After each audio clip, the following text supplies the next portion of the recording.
और यहाँ पे अगर हम फिर से इसको एक बार लॉगिन करें तो हमारे पास टोकन्स आ जाएंगे।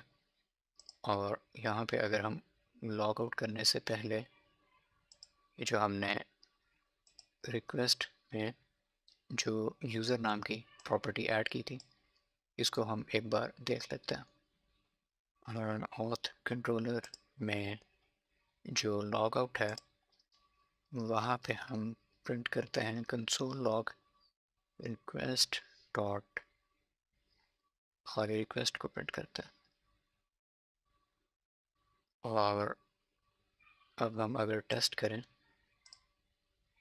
तो रिस्पॉन्स हमें मिल चुका है और यहाँ पे हमें रिक्वेस्ट में जो कुछ भी था वो सारा यहाँ पे प्रिंट हो चुका है। यहाँ पे रिक्वेस्ट में हमारे पास कुकीज़ थे, बॉडी में हमने कुछ सेंड नहीं किया तो वो एम्प्टी है।